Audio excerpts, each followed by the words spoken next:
Power का glass लगेगा, आपको -0.75 पावर का ग्लास लगेगा, आपको -0.25 पावर का लेंस लगेगा। ठीक है, तो अब देखो ये लेंस कैसा है, डाइवर्जिंग कॉनकेव लेंस है। अब आप लोग बताओ कि कॉनकेव लेंस का फोकल लेंथ पॉजिटिव होगा या नेगेटिव? तो कॉनकेव लेंस का फोकल लेंथ नेगेटिव होगा, मतलब पावर भी नेगेटिव होगा। तो जिस इंसान को मायोपिया हो रखा है उसके लेंस का पावर क्या होगा बच्चों? नेगेटिव। तो इसमें कोई कंफ्यूजन ही नहीं है, ये बात आप लोगों को ध्यान रखना है।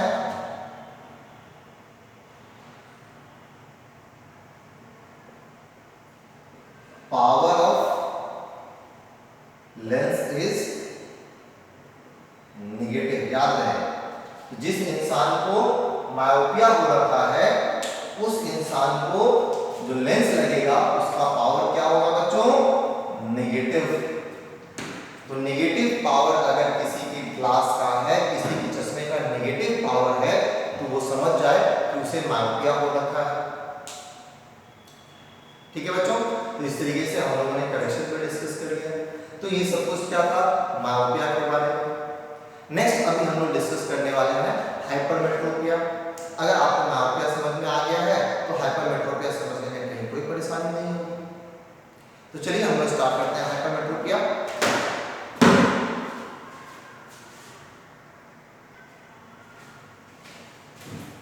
ठीक है बच्चों, तो मायोपिया के बाद हम लोग हाइपरमेट्रोपिया को डिस्कस कर लेते हैं। हाइपरमेट्रोपिया का दूसरा नाम क्या है? फार साइटेडनेस या लॉन्ग साइटेडनेस। फार साइटेडनेस या लॉन्ग साइटेडनेस में क्या होता है कि आप दूर के ऑब्जेक्ट को आसानी से साफ साफ देख पाते हो, जबकि नजदीक के ऑब्जेक्ट को आप साफ साफ नहीं देख पाते हो। तो इसे हम लोग डिफाइन कैसे करेंगे हाइपरमेट्रोपिया को? The person can see the objects clearly place at far point.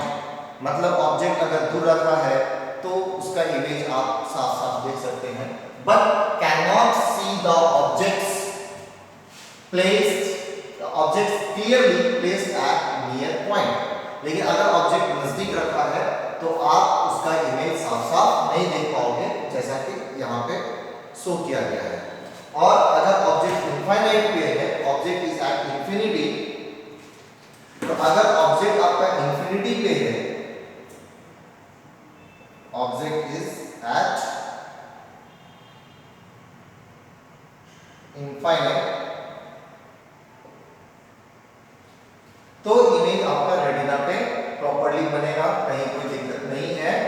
तो object is at infinity, object infinity पे है, image is found at retina, तो इसमें कहीं कोई दिक्कत तो आता ही नहीं। ठीक है, कब?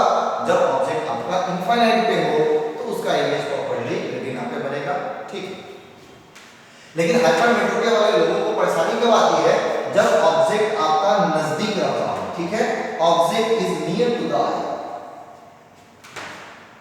ठीक है, तो अगर ये ऑब्जेक्ट मेरा आई के नजदीक है, आई के पास है, तब जो इसका इमेज बनेगा वो रेटिना के पीछे बनता है। मायोपिया में रेटिना के पहले बनता था, हाइपरमेट्रोपिया में रेटिना के पीछे बनेगा। ठीक है, तो image is form behind the lens, image lens के पीछे बनेगा। तो ये प्रॉब्लम है। अब इमेज को जहां बनना था वहां बना नहीं, वो उसके पीछे जाके बन रहा है, और स्क्रीन तो रेटिना है, तो रेटिना पे आपको जो कुछ भी दिखेगा वो ब्लर्ड दिखेगा, साफ साफ नहीं दिखेगा। मतलब ये जो ऑब्जेक्ट इंसान देखेगा वो ऑब्जेक्ट उसके लिए ब्लर्ड होगा, धुंधला होगा, साफ साफ नहीं होगा। तो समझ में आ रहा है हाइपरमेट्रोपिया में है क्या? दूर में ऑब्जेक्ट है, इमेज प्रॉपर्ली रेटिना पे बनेगा, देखने में कोई दिक्कत नहीं है। नजदीक में ऑब्जेक्ट है, इमेज रेटिना के पीछे बनेगा, देखने में प्रॉब्लम है, इमेज इसे धुंधला दिखेगा। ठीक है बच्चों, अब इसके पीछे कारण क्या है? तो चलिए कॉज समझते हैं। ठीक है, दूर में कोई दिक्कत नहीं है, अभी आप नजदीक में जो प्रॉब्लम है, नजदीक में जो ऑब्जेक्ट रखा है उसे देखने में प्रॉब्लम है। चलिए इस चीज को हम लोग समझते हैं। अगर इस ऑब्जेक्ट का इमेज रेटिना पे बनाना था तो इन दोनों रिफ्रैक्टेड रेज को क्या होना चाहिए था? और ज्यादा कन्वर्ज करना चाहिए, लेकिन ये और ज्यादा कन्वर्ज कर नहीं पाया। ये और ज़्यादा सिकुड़ नहीं पाया, ये और ज़्यादा कंप्रेस नहीं हो पाया। ये जो लेंस जो है ये अपने आप को बहुत ज़्यादा कंप्रेस नहीं कर पाया, जिस कारण से ये थोड़ा दूर जा करके कन्वर्ज करता है। तो मेन कारण ये है। कारण क्या है कि जो कन्वर्जिंग पावर लेंस का है वो डिक्रीज हो गया। ठीक है, तो इसमें हुआ क्या है, converging power of lens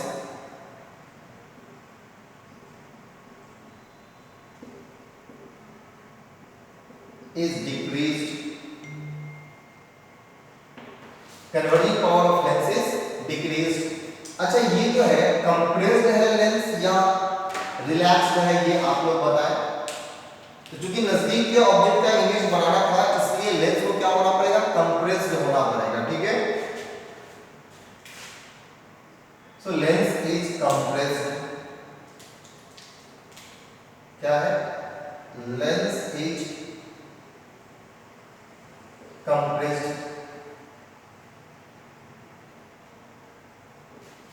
lens compressed है, ये लाइट रेज को कन्वर्ज करना चाह रहा है लेकिन कन्वर्ज प्रॉपर्ली कर नहीं पा रहा है, मतलब converging power of lens is decrease हो गया, जिस कारण से कि ये प्रॉपर रेटिना में कन्वर्ज नहीं कर पाया, पीछे कर गया। ठीक है, ये लाइट इनफाइनाइट से आ रहा है तो लेंस क्या है, रिलैक्स है या आपका कंप्रेस्ड है। तो लाइट इनफाइनाइट से आ रहा है तो इसका फोकस ये चाहेगा दूर हो, तो दूर से लाइट को देखने के लिए लेंस क्या होता है, lens is relaxed. Lens is relaxed, तो रिलैक्सेशन पावर तो ठीक है इसका, बट कन्वर्जिंग पावर इसका गड़बड़ है। ये अपने लेंस को कंप्रेस नहीं कर पा रहा है। सिलियरी मसल्स और क्रिस्टलाइन लेंस दोनों जो साथ साथ काम करते हैं, तो सिलियरी मसल्स क्रिस्टलाइन लेंस को कन्वर्स नहीं कर पा रहा है, कंप्रेस नहीं कर पा रहा है। तो ऐसा इन जनरल ओल्ड डेज में होता है, क्योंकि ओल्ड डेज में मतलब जब आप बूढ़े होते हो तो आपके ऑर्गन्स कमजोर पड़ने लगते हैं, उसमें जो ताकत होता है, जो स्ट्रेंथ होता है, वो स्ट्रेंथ धीरे धीरे घटने लगता है।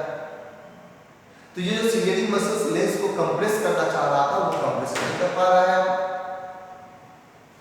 ठीक है बच्चों, तो ये कन्वर्जिंग पावर इसका हो गया है गड़बड़। तो ऐसा क्यों होता है, due to old age, due to old age the converging power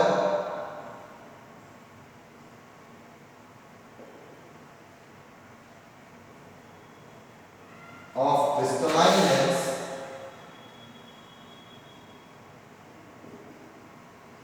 gets decreased। ठीक है बच्चों, तो ओल्ड एज के कारण जो कन्वर्जिंग पावर है क्रिस्टलाइन लेंस का वो डिक्रीज हो जाता है। एक तो ये कारण, दूसरा कारण है कि इस आईबॉल का डायमीटर छोटा पड़ गया किसी कारणवश। ये बहुत रेयर होता है, लेकिन अगर किसी का हो गया तो फिर हम लोग क्या कर सकते हैं। तो दूसरा कारण है कि diameter of eyeball gets decrease. तो अगर डायमीटर ही छोटा हो जाए तब तो कोई उपाय ही नहीं है। दूसरा है diameter of eyeball gets decreased. तो ये कॉज है आपका हाइपरमेट्रोपिया का। समझ में आ गया, पहला कारण क्या है हाइपरमेट्रोपिया का, जो कन्वर्जिंग पावर है क्रिस्टलाइन लेंस का वो घट गया है ड्यू टू ओल्ड एज। दूसरा कारण क्या है, जो कि रेयर है, थोड़ा कम होता है, वो ये है कि आई बॉल का साइज डिक्रीज हो गया है। ठीक है, तो इस तरीके से अभी हम लोगों ने डिस्कस कर लिया है हाइपरमेट्रोपिया। जब दूर में ऑब्जेक्ट है तब उसका इमेज फॉर्मेशन, और जब नजदीक में ऑब्जेक्ट है तब उसका इमेज फॉर्मेशन। तो ये डिफेक्टेड आई है, ये गड़बड़ इमेज बन रहा है अभी। अब इसे सही करना है, क्या करना है, इसे करेक्ट करना है। तो कैसे करेंगे हम लोग, देखो यहाँ पर क्या है, एक कॉन्वेक्स लेंस है जो रिफ्रैक्टेड रेज को कन्वर्ज करना चाह रहा था, लेकिन जितना कन्वर्ज करना चाहिए उतना कन्वर्ज नहीं कर पाया। तो कन्वर्जिंग अगर आपका थोड़ा कम रह गया तो आप क्या करोगे, थोड़ा और कन्वर्ज कराने के लिए एक और कन्वर्जिंग लेंस ले लो। इस लाइट रे को और कन्वर्ज करना था लेकिन नहीं कर पाया, तो थोड़ा और कन्वर्ज कराने के लिए कौन सा लेंस लेंगे, कन्वर्जिंग लेंस लेंगे, क्योंकि इसे और कन्वर्ज कराना है। तो और कन्वर्ज कराने के लिए हम लोग एक और कन्वर्जिंग लेंस लेंगे अपने आई लेंस के सामने, तब जाकर के ये हमारा इमेज प्रॉपर्ली रेटिना पे बन जाएगा। तो करेक्टनेस ऑफ हाइपरमेट्रोपिया के लिए कौन सा लेंस का यूज करना है हम लोगों को, कन्वर्जिंग लेंस का, जो इस लाइट रेज को और थोड़ा कन्वर्ज कर दे। कन्वर्जिंग लेंस कौन सा लेंस होता है बच्चों, कॉन्वेक्स लेंस। तो हम लोग हाइपरमेट्रोपिया के करेक्शन के लिए कॉन्वेक्स लेंस लेने वाले हैं। चलिए देखते हैं किस तरीके का उसका करेक्टनेस का डायग्राम बनेगा।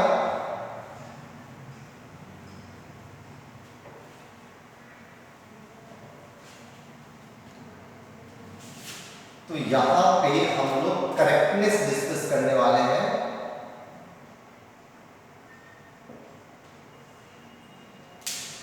तो सबसे पहले एक हम लोग ह्यूमन आई ड्रॉ कर लेते हैं। ये इधर इसका ऑप्टिक नर्व है, ये रहा, ठीक है बच्चों। ऑब्जेक्ट आपका नजदीक में रखा हुआ है जैसा वहां पे है, ऑब्जेक्ट हो गया ये हमारा। अब यहां से दो इंसिडेंट रे लेकर के जाना है हम लोगों को, जो कि लेंस पे फॉल करेगा। अब देखो ये एक्चुअल में क्या हो रहा है कि थोड़ा सा रेटिना के बाहर जाकर मैच कर रहा है, मतलब जितना कन्वर्ट इसको करना चाहिए था उतना कन्वर्ट ये कर नहीं पाया। तो हम लोग क्या करते हैं, इस ह्यूमन आई के सामने एक और कॉन्वेक्स लेंस ले लेते हैं ऑफ प्रॉपर फोकल लेंथ। इनमें से दूसरे करेक्शन में तो करेक्शन के लिए हम लोग जो है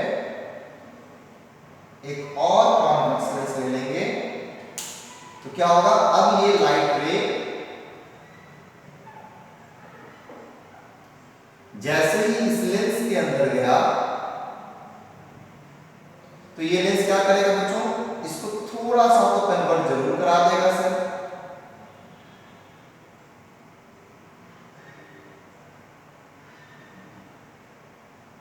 तो ये लेंस इसको पहले ही थोड़ा सा कन्वर्ज करा देगा।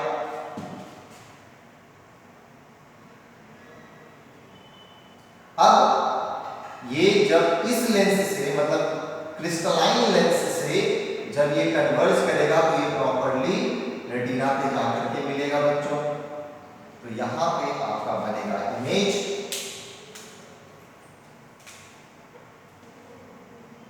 इस जगह पे हमारा इमेज फॉर्मेशन हो गया। तो ये किस तरह का लेंस है, कन्वर्जिंग लेंस या फिर आप कॉन्वेक्स लेंस बोल सकते हो बच्चों। अब बताओ कि कॉन्वेक्स लेंस का फोकल लेंथ पॉजिटिव होता है या negative.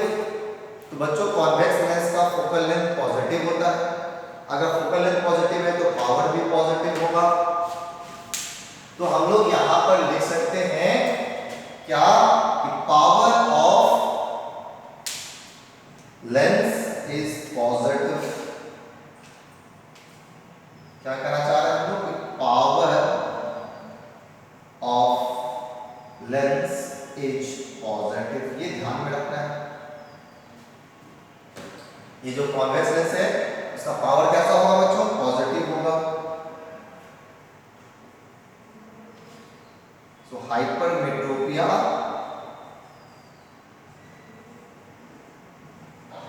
can be corrected by the use of a converging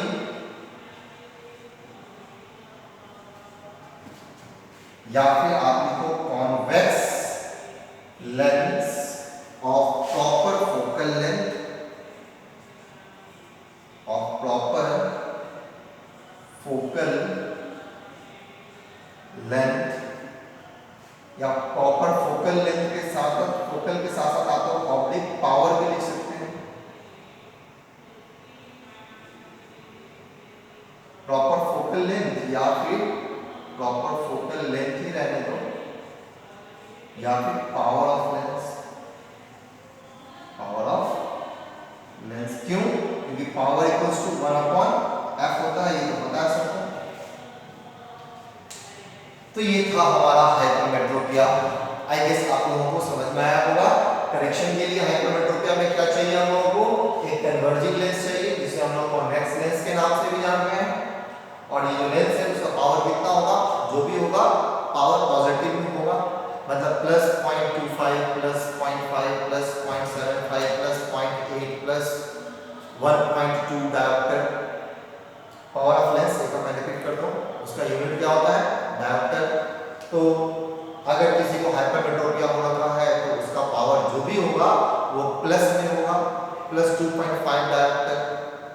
तो इस तरीके से हम लोग कन्वर्जिंग लेंस यूज करके हाइपरमेट्रोपिया का ट्रीटमेंट कर सकते हैं। तो ये था बच्चों हमारा हाइपरमेट्रोपिया। तो आई गेस आप लोगों को समझ में आया होगा मायोपिया और हाइपरमेट्रोपिया। नेक्स्ट हम लोग डिस्कस करने वाले हैं प्रेसबायोपिया। तो प्रेसबायोपिया के बारे में ज्यादा कुछ है नहीं, जैसा कि मैंने पहले ही लिख दिया था। प्रेसबायोपिया क्या है? A person suffering with myopia plus hypermetropia is known as presbyopia. चलिए ठीक है, उसे भी देखते हैं हम लोग। ठीक है बच्चों, तो प्रेसबायोपिया क्या है? जैसा कि मैंने पहले बताया था, मायोपिया प्लस हाइपरमेट्रोपिया। तो एक पर्सन जिसे मायोपिया और हाइपरमेट्रोपिया दोनों एक साथ है, इसे हम लोग प्रेसबायोपिया के नाम से जानते हैं। क्या लिखा है statement? A person suffering with myopia and hypermetropia at the same time is known as presbyopia. ठीक है, इसमें क्या होगा? इंसान ना तो नजदीक की चीज को साफ साफ देख पाएगा और ना ही दूर के ऑब्जेक्ट को साफ साफ देख पाएगा। तो इसे मायोपिया और हाइपरमेट्रोपिया दोनों है। The person cannot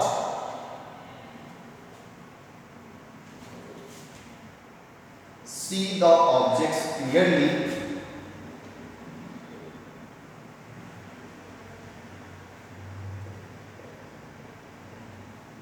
placed at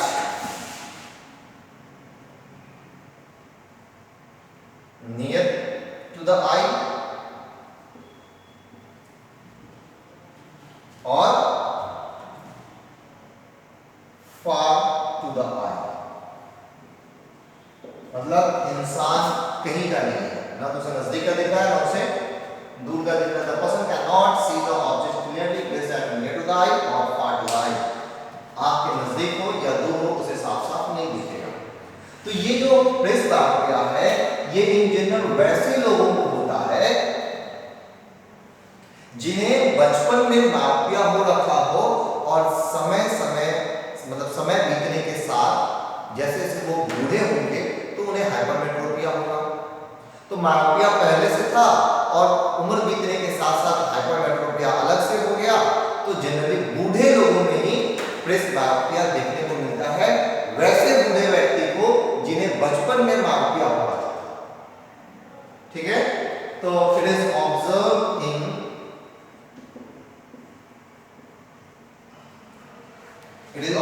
mostly in old people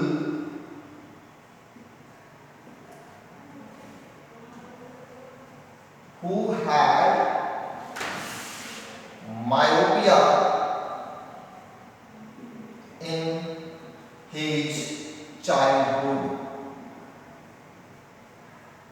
एक ऐसा पर्सन जिसे बचपन में मायोपिया था उसे ही बुढ़ापे में जाकर के हाइपरमेट्रोपिया भी हो जाएगा। मायोपिया पहले से था तो एज अ रिजल्ट उसे हम लोग कहेंगे प्रेसबायोपिया। ठीक है, तो मैंने क्या कहा कि जिस इंसान को प्रेसबायोपिया है उसे मायोपिया भी है और हाइपरमेट्रोपिया भी है। तो अब आप बताओ मायोपिया के करेक्शन के लिए कौन सा लेंस यूज करते हैं? कॉनकेव। और हाइपरमेट्रोपिया के लिए हम लोग यूज करते हैं कॉन्वेक्स। तो जिस आदमी को प्रेसबायोपिया हो रखा है, क्या हो रखा है, प्रेसबायोपिया हो रखा है, उसे ये दोनों लेंस चाहिए, मतलब कॉनकेव भी चाहिए और कॉन्वेक्स लेंस भी चाहिए। तो इसे जो लेंस लगेगा वो concave lens plus convex lens. अब ये कैसे पॉसिबल है भाई? तो बिल्कुल पॉसिबल है। देखो नजदीक की चीजों को देखने के लिए, है ना, जैसे हम लोग बुक पढ़ना है हम लोगों को, तो नजदीक का चीज देखना है, तो नजदीक की चीज को देखने के लिए हम लोग क्या करते हैं, नजर को झुकाते हैं। नजर हमारा झुका होता है, मतलब अपने नीचे वाले पोर्शन से हम लोग देखते हैं। अब नीचे का अगर गड़बड़ था, मतलब नजदीक का गड़बड़ था, तो आपको क्या हो रखा है, हाइपरमेट्रोपिया। और हाइपरमेट्रोपिया के लिए कौन सा लेंस चाहिए, कॉन्वेक्स। मतलब आपके चश्मे का नीचे का पार्ट जो है वो हाइपरमेट्रोपिया को करेक्ट करेगा। मतलब आपके चश्मे में जो नीचे का पार्ट है वो कॉन्वेक्स लेंस होगा। तो यहाँ पे कॉन्वेक्स लेंस नीचे होगा। और दूर का चीज देखना जब है हमें, तो हम अपने आंख को स्ट्रेट रखते हैं, विजन हमारा स्ट्रेट होता है और हम दूर तक देखने का प्रयास करते हैं, मतलब अपने आंख के ऊपर वाले पोर्शन से चीजों को देखते हैं। तो अगर दूर का गड़बड़ है, मतलब आपको कौन सा प्रॉब्लम है भैया, मायोपिया है। मायोपिया को ठीक करने के लिए कौन सा चश्मा चाहिए भैया, कॉनकेव। तो आपके चश्मे के ऊपर का पार्ट जो है वो कौन सा लेंस होगा, कॉनकेव। तो ये चश्मे के ऊपर में होगा कॉनकेव और नीचे में कॉन्वेक्स। तो आपको एक ऐसा चश्मा चाहिए, आपको एक ऐसा चश्मा चाहिए सर जिसमें नीचे वाला पार्ट आपका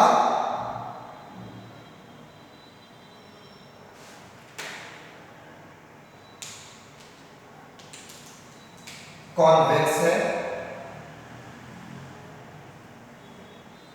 और जो ऊपर वाला ये पार्ट है, ये पार्ट आपका कॉनकेव है।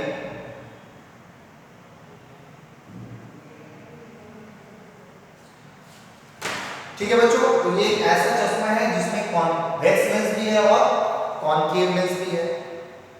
उम्मीद है आप सबने इस तरीके का चश्मा जरूर देखा होगा, जो कोई एक ओल्ड एज पीपल ही लगाता है। ठीक है बच्चों, इसी लेंस में अब ये थोड़ा सा मॉडिफाई हो गया है और अब कुछ लोग इस तरीके का भी लेंस यूज करते हैं, मतलब ये आपके चश्मे का ग्लास है और ये दो पार्ट में ऐसे आपको दिखेगा। ठीक है, जिसमें ये जो नीचे वाला पार्ट है ये आपका कॉन्वेक्स लेंस होता है और ये पार्ट आपका कॉनकेव लेंस होता है।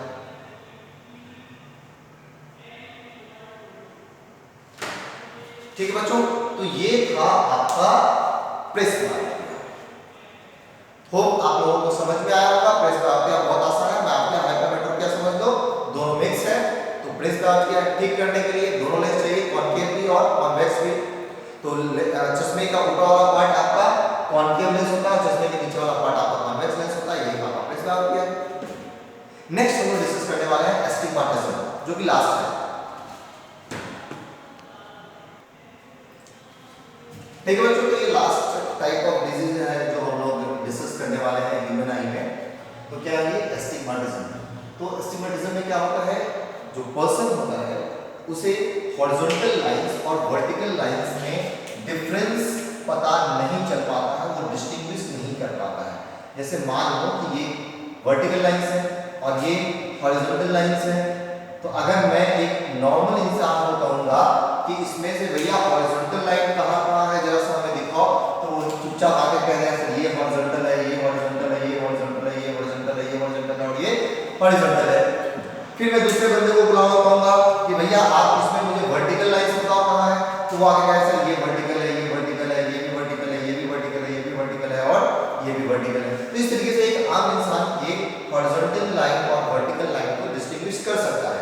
लेकिन जिस बंदे पर एस्टिग्माटिज्म हो रखा होगा वो वर्टिकल लाइंस और हॉरिजॉन्टल लाइंस को डिस्टिंग्विश नहीं कर सकता है। तो यही बात लिखा है, a person suffering with astigmatism can distinguish between horizontal and vertical line simultaneously, वो एक साथ horizontal और vertical line को distinguish नहीं कर पाएगा। ऐसा होता क्यों है, क्या है इसका cause? तो बच्चों इसका cause है जो आपका कॉर्निया होता है, जो आउटर मोस्ट लेयर है कॉर्निया, उसका शेप इरेगुलर हो जाता है, ठीक है। तो the shape of cornea gets irregular due to which the person suffers with astigmatism, ठीक है। The cornea gets damaged, cause क्या है, कॉज क्या है, द कॉर्निया गेट्स डैमेज्ड, ये इरेगुलर शेप में आ जाता है, कॉर्निया आपका इरेगुलर शेप में आ जाता है, जिस कारण से इंसान को एस्टिग्मेटिज्म हो जाता है। रेयर है, बहुत कॉमन नहीं है। अब इसके करेक्शन के लिए क्या होता है,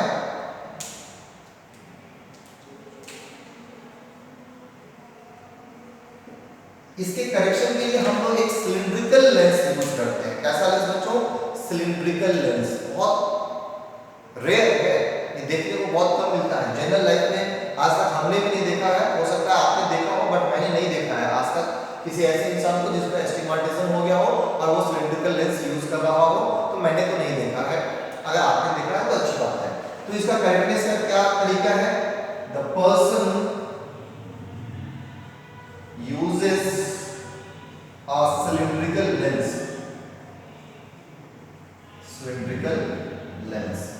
तो जिस आदमी को एस्टिग्मेटिज्म हो गया है वो कौन सा लेंस यूज करेगा, सिलिंड्रिकल लेंस यूज करेगा अपने आई के सामने। सिलिंड्रिकल शेप आप जानते हो कैसा होता है, इस तरीके का होता है, तो इस तरीके का लेंस हुआ। अब जिस आदमी को देखना है हॉरिजॉन्टल और वर्टिकल लाइंस और उसे एस्टिग्मेटिज्म हो रखा है, तो वो किस तरीके से देखेगा आप देखो। मान के चलो कि ये आपका ह्यूमन आई है, ये हमारा लेंस है, ये ऑप्टिक नर्व है, और यहाँ पे कहीं मेरे पास एक इस तरीके से हॉरिजॉन्टल और वर्टिकल लाइन का एक पैटर्न है। तो जब इसका इमेज फॉर्मेशन यहां पर होगा,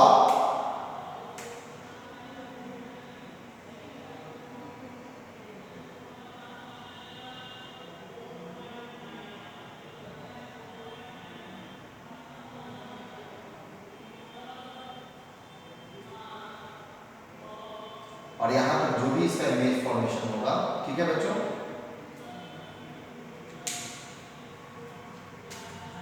इसका इमेज है।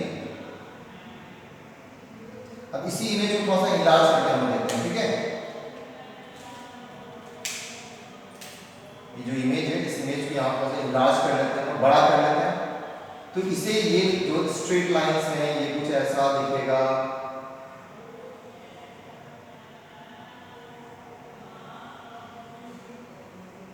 इसे ये साफ साफ हॉरिजॉन्टल और वर्टिकल नहीं दिखेगा।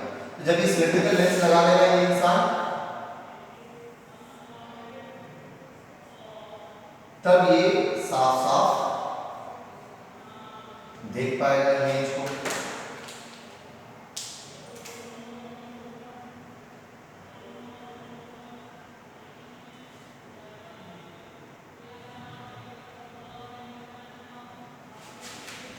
ये आपका इमेज है, अगर इसे हम लोग इलाज करके देखें तो अब ये साफ साफ इस तरीके से इसको दिखेगा, कौन हॉरिजॉन्टल है और कौन वर्टिकल, ठीक है बच्चों।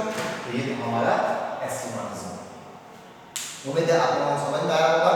एक बार फिर से मैं आपको बताता हूँ कि जो इसमें मेन पार्ट है, जो इसमें सबसे ज़्यादा इंपॉर्टेंट है, वो मायोपिया और हाइपरमेट्रोपिया है। प्रेसबैक्टिया और एस्टिग्मेटिज्म थोड़ा कम इंपॉर्टेंट है, लेकिन फिर भी पूछता है तो आप लोगों को जितना बताया गया है उतना काफ़ी है, मोर देन इनफ है। और बाकी जो डिजीजेस हम लोगों ने स्टार्टिंग में डिस्कस किया था उसके बारे में बस इंट्रोडक्शन ही है, उसके बारे में डिटेल में आपसे कोई पूछा जाएगा नहीं। तो इतना आपको ध्यान रखो कि मायोपिया और हाइपरमेट्रोपिया पे बहुत अच्छे से प्रैक्टिस करना है। नेक्स्ट क्लास में हम लोग मायोपिया